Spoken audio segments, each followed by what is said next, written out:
Hello students.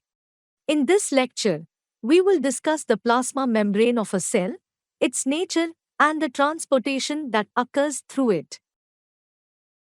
The plasma membrane, also called the cell membrane, defines the boundary of a cell. It separates the intracellular components of the cells from that of the extracellular space. There is no such cell that exists without the plasma membrane. The plasma membrane defines the boundary not only for the cell, but also for the organelles in eukaryotic cells. A cell membrane is selectively permeable and semipermeable in nature. This is because the cell membrane allows only the selective materials to pass through. To explain the nature and structure of the plasma membrane, several theories or models were proposed by different scientists, which include the sandwich model, Overton model, Langmuir model, Gorter and Grendel model, and the fluid mosaic model. Of all these models, the fluid mosaic model is widely accepted. It was proposed by scientists Singer and Nicholson.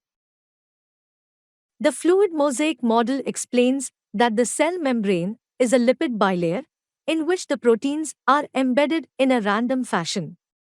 In the name fluid mosaic model, fluid represents the fluid nature of lipids, and mosaic represents the random arrangement of proteins. Structurally, the lipids of the cell membrane are usually phospholipids, having a head and tail region. The head is hydrophilic, and the tail is hydrophobic in nature. Any entity that is both hydrophilic and hydrophobic is called amphipathic.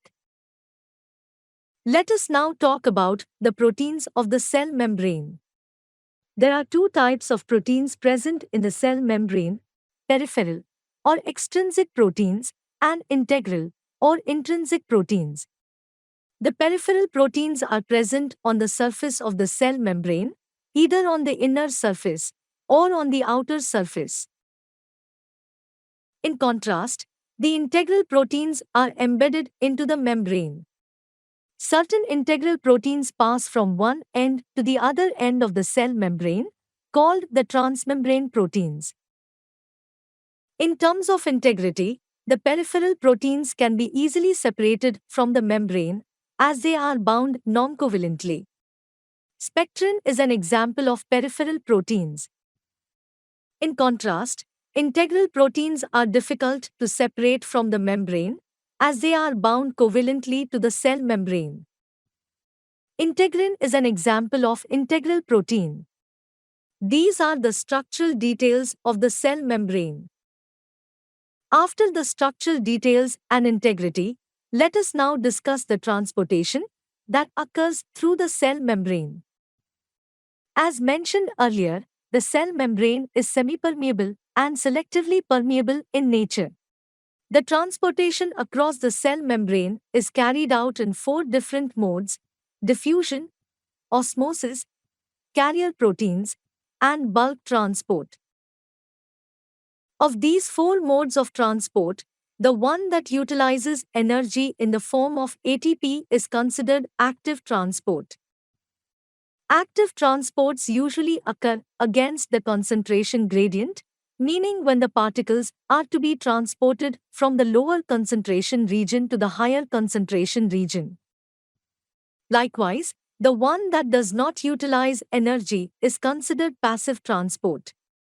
Passive transports occur along the concentration gradient, meaning when the particles are to be transported from higher concentration to lower concentration region.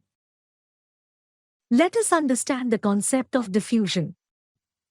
Diffusion is the moving of neutral solutes across the cell membrane along the concentration gradient, that is, from higher concentration to lower concentration region until the equilibrium is attained.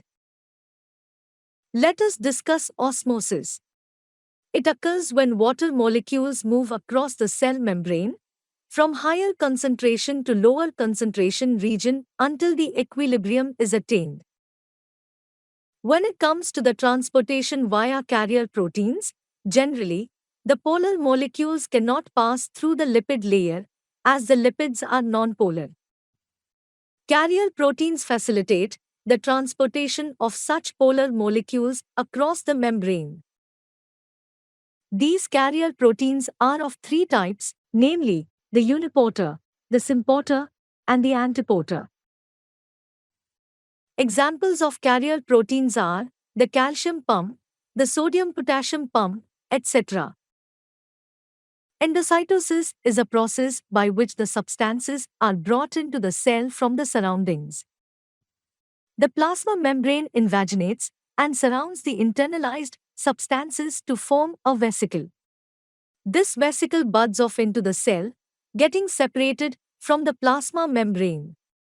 Hence, substances enter the cell from the outside environment. When it comes to exocytosis, it is a process by which the materials are sent out of the cell. These materials are packed in a vesicle, which then fuses with the cell membrane and is sent out. These are the details on the plasma membrane and the transportation through it. Let us summarize. The plasma membrane defines the boundary of a cell. The fluid mosaic model is the widely accepted model that explains the nature of a cell membrane.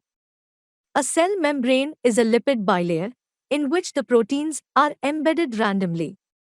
The transportation across the cell membrane is carried out in four different modes, namely diffusion, osmosis, carrier proteins, and bulk transport. Any mode of transport that utilizes energy in the form of ATP is considered active transport. Any mode of transport that does not utilize energy is considered passive transport.